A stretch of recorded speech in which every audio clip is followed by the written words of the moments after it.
ni Christmas ya pili. Namshukuru Mungu sana kuwa na huduma ya kuingiza kazini watumishi wapya 12 ikiwemo sisi 8. Tunamtukuza Bwana kwa ajili ya utumishi wao katika kanisa. Wakati wote Bwana amesema shamba liko tayari kwa mavuno, tena kazi ni chache.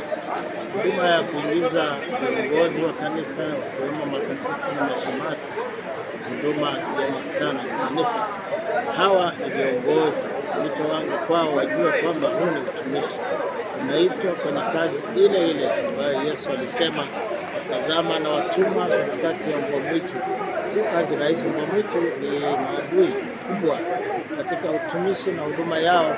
Watakutana na mbwa mwitu wengi sana watakao kutaka kuharibu, lakini wajipe moyo, maana Yesu anasema ameushinda ulimwengu. Kinachotakikana kwa makasisi na mashemasi na viongozi wote, uongozi ni uwakili. Kinachotakiwa ni mtu kuwa mwaminifu hata kwa uwakili wake, tena hauna wa kudumu. Uongozi nafasi yoyote kijamii, kanisa, ni uongozi nafasi ya muda. Tumikia kwa uaminifu, kwa uadilifu, kwa umakini, ukijua siku moja tutatoa hesabu.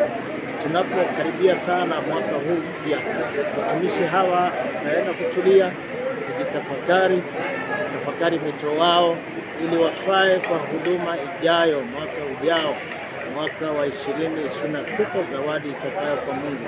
Niwatakie heri ya Christmas tena Tanzania wote na watumishi wa Mungu. Amina. Bwana Yesu asifiwe sana, watumishi wa Mungu.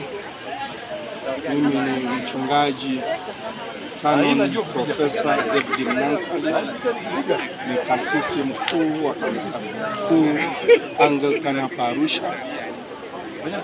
Leo tumefanya ibada ya kuamuru mashemasi na makasisi, na Baba Askofu Dr. Stanley Mount Kilimanjaro ameweza kufanya kazi hiyo kwa ajili ya kuwatuma hao watumishi wapya kwenda kutumika katika maeneo ya dayosisi yetu.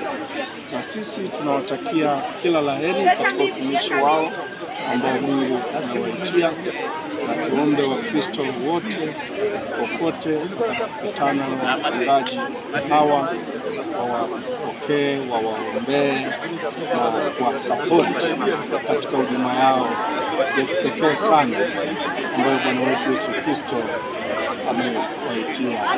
Asanteni sana na Mungu awabariki. Mchungaji Eliud Lema, mchungaji wa Christ Church. Siku ya leo ni siku muhimu sana, siku ambayo sisi wachungaji tunafarijika, sio kufarijika, tunafarijika pia kumtumikia Kristo.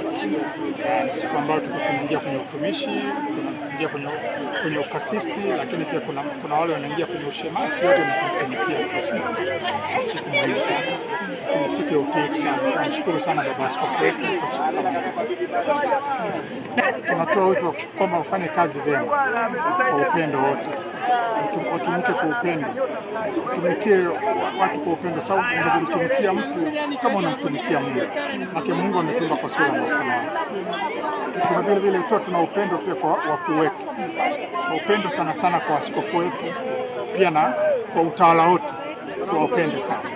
Mchungaji Yohana Masaru kutoka Nyandaruka Kusini. Tunashukuru Mungu kwa siku kama leo, kwani hatukutarajia na hatukudhani kama kuna siku tutatokea kwetu hivi. Maana kwetu sisi wachungaji haja kutokea mazingira yale. Kwa hiyo sisi kuambiwa kwamba tunafanikiwa mpaka tumefikia hapa ni neema ya Mungu. Hivyo ni shukrani kwetu kwa Mungu na kwa watu wote wajue kwamba tumaini kubwa ni huyu anayewezesha watu wote kupanda kiwango cha juu. Asante sana. Matarajio yetu ni hii huduma songe mbele.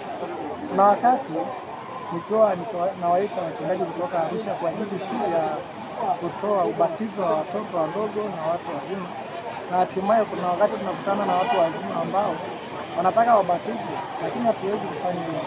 Hata tulipobarikiwa daraja la ushemasi, nilikutana na mzee na anasema nibatize sasa hivi, lakini ikawa ni changamoto kwangu.